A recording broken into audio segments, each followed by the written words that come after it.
Here's what I think might have happened in the first world mentioned in the Harley text in One Piece. I took the translation here from Library of O'Hara.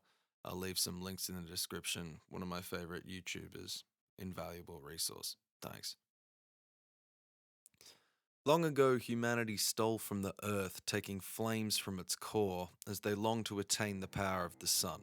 Humans had marveled at the power of fire in nature, and learning to harness some of these qualities over the eras, a society had emerged rich in technological marvels and industry. At this time, there was one supercontinent, and with it only one sea, and all people resided there. It was an era of inequality, one where resources were hoarded by a select group of wealthy, powerful elites. All other people were to fend for themselves, especially those who shared a cruel existence in conditions of slavery. The ruling powers shared an obsession around the idea of infinite energy, potential for unending power and influence. A plan was devised to siphon flames from the greatest source for power available, the Earth itself. They would exploit whatever it was that held the world together and provided the seeds for life. Those enslaved and forced to mine the true Mother Flame lived in misery. Many lives were sacrificed in the pursuit of this most powerful energy source. Accidents were frequent as the Earth itself continued to fight against the tunneling. Conditions were cruel, often fatal, hence the slaves needed to be sold a lie by their rulers, one that would keep them working to their deaths. Those who worked hard enough could hope to attain freedom amongst the higher ranks. Those deemed worthy would live in luxury, become the elite. The betrayal would proceed as long as it took to harvest the mother flame. As such, the enslaved would indeed go on to perish until the core was reached, and thereafter, their lives and innocence forfeit as the means to an end. The slaves prayed for a savior, for their liberation from captivity and servitude. They needed someone, something, to understand their experience, to see that the earth was growing angrier. The core was unstable, and the wider world was as well. The unfettered ambition and greed of the rulers terrified them, and there had to be a solution.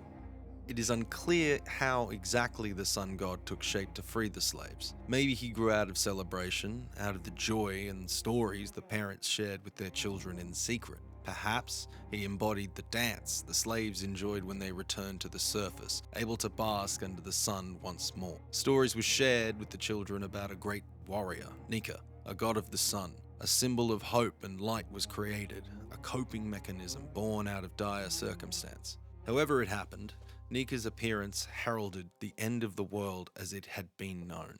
Irreversible damage to the environment had been done. Chaos was in motion. A catastrophic sequence of events would take place. The god of the earth had become fully incensed. Earthquakes, volcanic and radioactive phenomena began to tear apart the tectonic plates beneath the global supercontinent. Calamity emerging from the point where the mother flame had been exploited most severely. A great eruption would take place, with pyroclastic flow, lava, and energy exploding outwards across the planet, leaving untold devastation in its wake. This disaster resembled a serpent of hellfire, the inferno weaving along in such a way as to encircle the globe in molten flame. It was a reinforcement of the natural order, a demonstration of the very power the ruling class had sought to control. The few elites who were fortunate enough took to the sky. They used technologies they had developed, researching Earth's energy in hopes of reaching the moon. There they planned to survive in salvation and rebuild society anew. They would leave all but few slaves to perish, hurrying away with as much flame and assets as would fit. It was an apocalyptic geological event. Smoke and darkness blotted the sky, blocking out the sun and moon. The world plunged into darkness.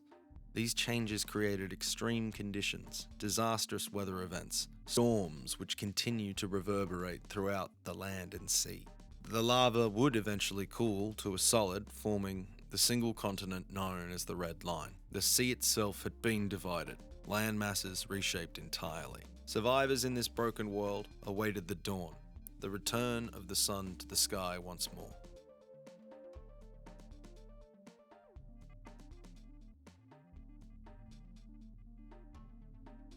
Howdy, Boo here. I create chill videos about One Piece. If you're interested in coming along, discussing theories and all sorts of things, hit the subscribe button. Thanks.